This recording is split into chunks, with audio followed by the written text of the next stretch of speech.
जय हिंद। आज समझते हैं महिला पर्यवेक्षक भर्ती के बारे में। ठीक है, महिला पर्यवेक्षक आज भर्ती जो राज्य शासन के द्वारा बहुत दिनों से इंतजार था, तो वो अब कल से फॉर्म डालना शुरू हो गया है, जिसके बारे में यहाँ सिलेबस के ऊपर डिस्कशन करेंगे।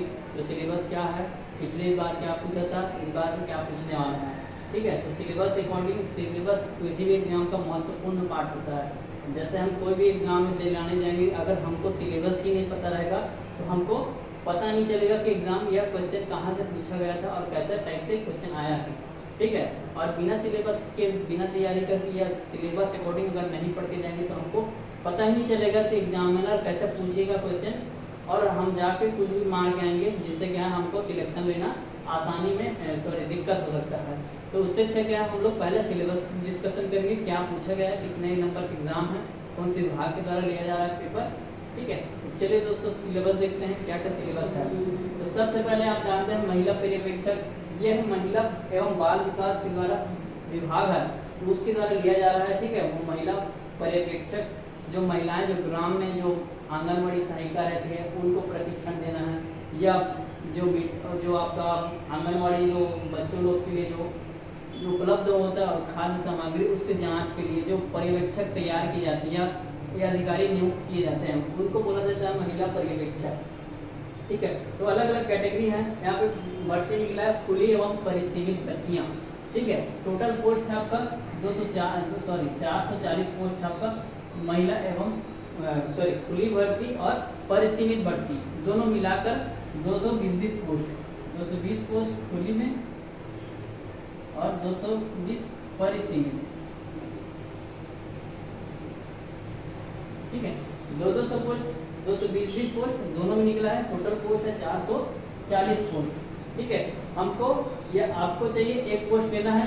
ठीक है, आप देख सकते हैं कौन से भर्ती में आपको लेना है। ठीक है, तो चलिए डिस्कशन करते हैं शुरू से। महिला पर्यवेक्षक, ठीक है, खुली एवं परिसीमित भर्तियां। ठीक है, दोनों का कैटेगरी अलग अलग है। खुली भर्ती में क्या है, योग्यता मांगा गई वो स्नातक ग्रेजुएशन आपको होना चाहिए किसी भी सब्जेक्ट में, एक 3 साल का जो अकॉर्डिंग ग्रेजुएशन है वो होना चाहिए, या उसके समकक्ष आपका उपाधि होना चाहिए। ये व्यापक के द्वारा निर्देश जारी किया गया, आपके जो दिशा निर्देश है उसमें कहा गया योग्यता का लाभ। सबसे पहले इंपॉर्टेंट क्या योग्यता ही है, स्नातक मांगा है खुली भर्ती में। उसके बाद परिसीमित भर्ती में क्या बोला है, 12वीं पास। ठीक है, 12वीं पास किसी भी आपका जो महिलाएं हैं उनका 12वीं पास होना चाहिए, और 5 साल का अनुभव मांगा गया है। 1 जनवरी 2023 तक 5 साल का अनुभव उनको होना चाहिए, जो महिला आंगनवाड़ी कार्यकर्ता के रूप में। ऐसा व्यापक के द्वारा दिशा निर्देश जो जारी किया गया है। उसके बाद सबसे इम्पोर्टेंट क्या है, एग्जाम कितने नंबर का होगा, एग्जाम होगा 100 नंबर का जो है पेपर होगा। ठीक है, इसमें समय सारणी दिया जाएगा, आपका 2 घंटा रहेगा समय। ठीक है, 2 घंटे के समय के अंदर आपको 100 क्वेश्चन हल करना है, और ये 100 नंबर का ही पेपर होगा, और 100 क्वेश्चन आएंगे, 100 नंबर का आपका पेपर होगा, और 2 घंटा समय दिया जाएगा। ठीक है, सबसे इम्पोर्टेंट ये रहता है महिलाओं या फिर किसी भी व्यक्ति या किसी भी आपका परीक्षार्थी अभ्यर्थी को कि कितना वेतन या कितना वेजेज हमको क्या बोलते हैं, जो पोस्ट है उसमें सैलरी होना चाहिए। ठीक है, ये जानकारी सभी की उत्सुकता बनी रहती है। इवन देखेंगे तो सबसे पहले नजर उसी जाती है योग्यता के बाद जो है ग्रेड पे कितना रहता है। तो महिला पर्यवेक्षक की भर्ती में ग्रेड पे आपका 5200 से लेकर 20,200 तक का आपका जो वेतनमान है वो दिया जाएगा आपका परिसीमित या खुली भर्ती में। ठीक है, 2400 रुपये ग्रेड पे के हिसाब से आपको पेमेंट किया जाएगा महिला पर्यवेक्षक दोनों को। ठीक है, तो आप लोग योग्यता समझ गए हैं, खुली भर्ती में स्नातक चाहिए और परिसीमित भर्ती में आपको 12वीं पास में भी होगा तो चल जाएगा। ठीक है, खुली भर्ती में पोस्ट देख लेते हैं, पोस्ट कितना है। सबसे इम्पोर्टेंट ये रहता है कि आपको कैटेगरी वाइज आपको पोस्ट लेना है, तो आपको पता होना चाहिए कौन कौन से कैटेगरी कितने पोस्ट होते हैं, या फिर आपको स्मार्ट है आपको पोस्ट, या फिर ऐसा स्मार्ट और तेज ऐसा लो ऐसा कैटेगरी नहीं बांट सकते, लेकिन आपको पता होना चाहिए कौन से पोस्ट या कौन से आपको क्या बोलते हैं, किस क्या बोलते हैं, जो आपका रैंक है, रैंक नहीं बोल सकते हैं, आपका कैटेगरी में कितने पोस्ट हैं उसको बांटा गया है। तो सबसे पहला जनरल में आपका 92 पोस्ट। आपका टॉप में आएंगे तो जनरल से पोस्ट लेंगे, चाहे एसटी हो, एससी हो, ओबीसी हो, ठीक है। 92 नंबर तक आपका जो जनरल में सिलेक्शन होगा, चाहे एसटी हो, चाहे एससी हो, चाहे ओबीसी हो। उसके बाद होगा एसटी के लिए 71% सॉरी 71 पोस्ट आपका आरक्षित है एसटी के अनुसूचित जनजाति के लिए। उसके बाद एससी जो अनुसूचित जाति है, एससी शेड्यूल कास्ट, उसके लिए 26 पोस्ट आरक्षित है महिला परीक्षक की भर्ती के। उसके बाद ओबीसी के आपको 31 पोस्ट है, ठीक है, पूरे 31। उसके बाद सेम है परिसीमित भर्ती में, इसमें 92 पोस्ट है जनरल में, इसमें एसटी में कितना 70 है, उसमें 71 था, इसमें 70 है। और एससी में एक पोस्ट बढ़ा है, इसमें 26 था, इसमें 27 है, ठीक है। तो 31 ओबीसी में 31 है, उसमें 32, टोटल आपके पास 60 पोस्ट है ओबीसी कैटेगरी में, सॉरी 62 पोस्ट है, 62 पोस्ट, ठीक है। तो आपको पोस्ट लेना है, कैटेगरी में नहीं लेना है, आपको 92 नंबर में ही लेना है, ठीक है। कैटेगरी में अगर आपका नंबर थोड़ा से कम आ जाता है तो आप कैटेगरी में पोस्ट पाएंगे। ये मान के चलिए हमको लेना है जनरल से ही पोस्ट उठाना है, ठीक है, तभी जाकर आपका सिलेक्शन जो टॉप में जो लेवल है उसको देखकर चलेंगे तो आपका जो लेवल है वो बढ़े रहेगा। अगर मान लो कहीं या बाय डिफॉल्ट देखेंगे तो नंबर कम आ जाता है तो आप कैटेगरी से ही पोस्ट ले लेंगे। लेकिन आपका जो इस आधार पर आप तैयारी करेंगे ओबीसी बेस से हमको कटअप में उसी के आधार पर हमको पोस्ट लेना है करके, तो ये आप भूल कर रहे हैं, ठीक है। तो कम नंबर आएगा तो फिर कुछ नहीं मिलने वाला, ठीक है, तो ज़्यादा ही सोचे, ठीक है। निशान चांद में लगेगा तो एक आध जगह तो अटकेगा ही अटकेगा वाला है सिस्टम, ठीक है। तो ये हो गया पोस्ट का डिस्कशन और आपका जो कौन से भर्ती कितने एग्जाम में कितने आपको पोस्ट बांटे गए हैं कौन से वर्ग के आधार पर, ठीक है। तो ये हो गया आपका डिस्कशन। सबसे इम्पोर्टेंट ये होता है दोस्तों कि किसी भी एग्जाम का सिलेबस, आप अगर युद्ध में जा रहे हैं तो आपको तरीका नहीं पता लड़ने का तो कोई काम का नहीं, जाके हार के ही आएंगे, ठीक है, हमारा फिर आ सकते हैं, ठीक है। तो सबसे पहले देखते हैं सिलेबस, महिला एवं बाल विकास संबंधी योजनाएं, ये आपका सबसे पहला सिलेबस, सबसे पहला, ठीक है। महिला एवं बाल विकास संबंधी योजनाएं, ये कितना पूछेगा आपको 20 नंबर का आपको खुली भर्ती में पूछेगा और 60 नंबर जो है परिसीमित भर्ती में। वेरी वेरी इंपॉर्टेंट, आप लोग याद रखना, खुली भर्ती में आपका 20 नंबर का आएगा ये योजनाएं और ये 60 नंबर का आएगा, उसी में लगभग सिलेबस पूरा समान है, कोई अंतर नहीं है। लेकिन परिसीमित भर्ती में इसी को 60 नंबर का पूछेगा और खुली भर्ती में 20 नंबर का पूछेगा, डिफरेंट देखिए। तो तैयारी हमको किससे ज़्यादा करना है, इसको करना है, ठीक है, दोनों का वेटेज बढ़ेगा, ठीक है। टोटल नंबर हमका लगभग 80 नंबर का है, तो तैयारी एक साथ हो जाएगा, ठीक है, 60 और 20 80, ठीक है। एक ही साथ इसको ज़्यादा करेंगे तभी जाके जो सभी का जो वेटेज है वो इसको संभाल लेगा, ठीक है। उसके बाद है सबसे पहले ये तो योजना की जानकारी है कि ये सब योजना आएंगे। अब योजना देखते हैं, योजना क्या क्या पूछेगा। महिला एवं बाल विकास के उद्देश्य, ठीक है। अब देखेंगे महिला एवं बाल विकास के बारे में जो विभाग है उसके बारे में उद्देश्य क्या क्या होगा, दिशा निर्देश क्या होंगे, नियम सत्य क्या होगा, कौन किस विभाग में कितने लागू किए गए हैं, कितने विभाग में कितने कितने आपका अधिकारियों की नियुक्ति होता है, वेतनमान क्या होंगे, इस सभी की जानकारी आपको होनी चाहिए एक महिला पर्यवेक्षक के बारे में, सॉरी पर्यवेक्षक होने के नाते ये सब की जानकारी आपको व्यापम के द्वारा ये दिशा निर्देश जारी किया गया है कि ये सब की जानकारी आपको होना चाहिए एक महिला पर्यवेक्षक जो बनेगा उसको, ठीक है। उसके बाद आंगनबाड़ी पोषण 2.0 पहले जारी हो चुका है, 2.0 मतलब पहले हो चुका है, उसके बाद दूसरा हुआ है आंगनबाड़ी पोषण, ठीक है। पोषण मतलब जानते हैं पोषण में स्वास्थ्य वगैरह जो जितना भी आपका आता है, ठीक है, खाद्य पदार्थ आपका जो वितरण होता है छोटे बच्चों के लिए और जो शासन के द्वारा जो बहुत सारे आपका खान पान सामान आते हैं उसको जो देख रेख है, देखभाल है और सही वितरण हो रहा है कि नहीं हो रहा है, इसकी जानकारी जो महिला पर्यवेक्षक को एक होनी चाहिए। दूसरा क्या है, पोषण एवं स्वास्थ्य संबंधी जानकारी, सबसे इम्पोर्टेंट ये IMP, पोषण एवं स्वास्थ्य संबंधी जानकारी में आपका पूरा डिटेलिंग आएगा दोस्तों, ठीक है। पोषण में क्या आएगा, तो आपका पूरा आहार तंत्र आएगा, ठीक है।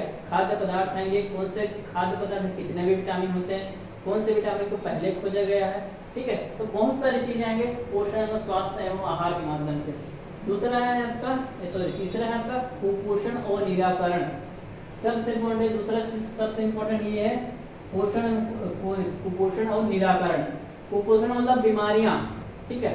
आपका जितना भी आपका वायरस से संबंधित होने वाली बीमारी, आपका कवक से संबंधित होने वाली बीमारी। तो टाइप है, बहुत सारी बीमारियां हैं, तो बीमारी के बारे में आपको पढ़ना पड़ेगा, पूरा डिटेलिंग और पढ़ना पड़ेगा। इसकी शुरुआत कब हुआ, कहाँ से लक्षण दिखा जाता है, ठीक है, इसके उपचार के लिए क्या क्या उपाय किए जा सकते हैं, ठीक है। टीकाकरण ये वेरी वेरी इंपॉर्टेंट है। अभी कोरोना वैक्सीन जो शुरुआत हो उसको एक बार आप लोग ध्यान से देखें, क्योंकि ये शुरुआत कहाँ से हुआ, भारत में कौन सी जगह निर्माण होता है कोरोना वैक्सीन, ठीक है। शुरुआत किया आपका इंडिया या वर्ल्ड में शुरुआत कब हुआ कोरोना वैक्सीनेशन की शुरुआत, किस व्यक्ति को लगा, थोड़ा डिटेल में पढ़ने को ज़्यादा सही रहेगा, क्योंकि एग्जामिनर कुछ भी पूछ सकता है, व्यापक कुछ भी पूछ देता है, ठीक है। कोरोना या टीकाकरण के पिता का नाम, जो पिता बोलेंगे तो आपको एडवर्ड जेनर है, याद रख लेंगे। एडवर्ड जेनर को फादर ऑफ वैक्सीनेशन कहा जाता है। टीकाकरण के पिता किसको बोला जाता है, एडवर्ड जेनर, ठीक है, फादर ऑफ वैक्सीनेशन। टीकाकरण के पिता किसको बोला जाता था, एडवर्ड जेनर को, ठीक है। ये पोलियो टीके खोज किया गया था, ठीक है, सॉरी चेचक के टीके खोज किया था, सॉरी चेचक, ठीक। उसके बाद देखेंगे बच्चों में होने वाली बीमारियां, वेरी वेरी इंपॉर्टेंट है बच्चों में, ये तो व्यापम का फेवरेट पोर्शन है, बच्चों में होने वाली बीमारियां। रिकेट्स क्या क्या होता है, ठीक है, हाथ पैर फूल जाना है, गला में जो है घींघा रोग है, दुनिया भर का रोग है, ठीक है। आप लोग रोग को डिटेलिंग में आप लोग पढ़ लेना, क्योंकि रोग से शुरू हमेशा क्वेश्चन आता है, ऐसा कोई एग्जाम नहीं है तो रोग से क्वेश्चन आना, ठीक है। यहाँ पे हम निराकरण पढ़ेंगे और रोग भी पढ़ेंगे, ठीक है, मतलब रोग तो होगा, साथ से उसका दवाई भी पढ़ना है हमको। उसके बाद है राज्य संबंधी योजना, ठीक है, योजना महिला बाल विकास का फेवरेट है, ठीक है, कोई भी एग्जाम का फेवरेट होता है एग्जाम, जो लेटेस्ट योजना रहता है वहाँ से क्वेश्चन ज़्यादा बनते हैं, ठीक है। नोनी योजना अभी वर्तमान चल रहा है, नोनी सुरक्षा योजना या नोनी सशक्तिकरण योजना, ठीक है। तो अभी 20-20 हज़ार रुपये का भी जो प्रोत्साहन राशि है, 20,000 रुपये, ठीक है, 20,000 का प्रोत्साहन राशि दिया जा रहा है। इसकी शुरुआत कब हुआ, ठीक है, शुरुआत कब हुआ, शुरुआत लाभ राशि, ठीक है, और कितना सा है, कितने उम्र के, ठीक है। शुरुआत कब हुआ, लाभ राशि कितना है और कितने उम्र को दिया जाता है, ये पोजीशन से आपको पढ़ना है, ठीक है। क्वेश्चन यही से उठेगा, शुरुआत कब हुआ तो अपडेट देंगे, कितना कितना डेट में क्या है, लाभ राशि कितना है ये भी देख लेंगे, उसके बाद कितने उम्र तक दिया जाता है ये भी, तो खत्म हो गई योजना, ठीक है। नवा बिहान योजना, ठीक है। उसके बाद मुख्यमंत्री कन्या विवाह योजना, यहाँ पे शॉर्ट में लिख दिया मुंह करके, मुख्यमंत्री कन्या विवाह योजना, ठीक है। विवाह योजना में 20-20 हज़ार रुपये प्रोत्साहन राशि दिया जाता है, लेकिन अभी राज्य सरकार के दोस्त को बढ़ा दिया, एक्सटेंड करके 50,000 कर दिए, ये याद रखेंगे, अभी अभी हाल ही में हुआ है ये। उसके बाद देखेंगे नवा बिहान योजना हो गया ये। उसके बाद महिला एवं बच्चों संबंधी कानूनी प्रावधान, ठीक है, महिला एवं बच्चों में जो अत्याचार होते हैं उसको रोकने के लिए भारत या केंद्र सरकार या राज्य सरकार के कोई से कानून या कदम उठाए गए हैं, जो महिला एवं बच्चों संबंधी जो प्रावधान है उसको लागू किया गया है, ठीक है। तो सबसे पहले आपका बाल विवाह प्रतिषेध अधिनियम 2006 के तहत, ठीक है, पहले 18 वर्ष से कम जो बच्चे, जो आपका छोटे छोटे बच्चों का शादी कर दिया जाता था, उसके ऊपर रोक लगा दिया है शासन के द्वारा, लेकिन गांव देहात में कौन देख रहा था, 16 अगस्त निपटाओ इसको ऐसा बोल दिया जाता है, ठीक है। ये प्रतिषेध अधिनियम है 2006 में, शुरुआत कब हुआ इसकी जानकारी इस फॉर्मेट में आप कर लेंगे तो ज़्यादा ईजी होगा। उसके बाद टोनही प्रताड़ना योजना, ये वेरी वेरी इंपॉर्टेंट, टोनही, ठीक है, गाँव में बहुत चलता है टोनही होकर घर में जाकर चलता है, ठीक है। तो टोनियों की प्रताड़ना है, ये हिंसा के तहत आता है, ठीक है। शुरुआत कब हुआ, इसका जो रोकथाम है, इसके उपाय, ये सब देखेंगे पुट में क्वेश्चन पूछता है, ठीक है।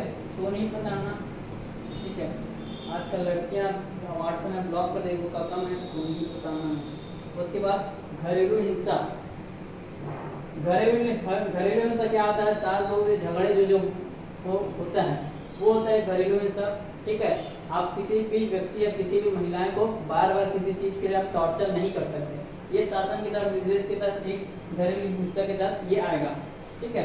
उसके बाद छत्तीसगढ़ राज्य महिला आयोग अधिनियम 1995, ये वेरी वेरी इंपॉर्टेंट है। ठीक है, कौन कौन से अधिनियम है, ठीक है, अधिनियम में जो सीरीज रहता है उसको याद करेंगे। ठीक, उसके बाद दहेज प्रथा, सबसे बड़ा और वर्तमान का जो गंभीर मुद्दा है वो दहेज प्रथा। दहेज प्रथा में आजकल कितने घर उजड़ गए हैं, कितना बस गया, सॉरी बसा तो नहीं, उजड़ा है। ठीक है, दहेज प्रथा में। ठीक, तो दहेज प्रथा के बारे में डिटेल पढ़ेंगे आप। ठीक, उसके बाद बाल श्रमिक, ठीक है, जो 14 वर्ष के जो कम बच्चे हैं वो आप होटल वगैरह में, आपका जो कारखाने हैं, जो छोटे छोटे कुटीर उद्योग हैं, वहाँ पे उसको छोटे बच्चों को लगा दिया जाता है। जिससे क्या है, अब छोटे बच्चे हैं 14 साल से कम, उसको सही गलत ज़्यादा थोड़ी पता रहेगा जी कौन सा क्या है। अब गैस प्लांट लगा दिए, बेचारा गैस से भी होगा, बच्चे उड़ गए। ठीक है, तो बहुत सारी चीज़ें प्रिकॉशन रखना पड़ता है, लेकिन वो हम अपने फायदे के लिए क्या छोटे बच्चों को रख लेते हैं, जिससे कि उसको सैलरी भी कम देना पड़ता है और कम समय में उनको ज़्यादा काम चाहिए। तो छोटे बच्चे क्या है, खुशी खुशी कर लेते हैं, उनको पता नहीं रहता सही गलत क्या रहता है। ठीक है, तो इसको रोकने के लिए आपका बाल श्रमिक जो प्रतिनिषेध है उसको लाया गया। ठीक है,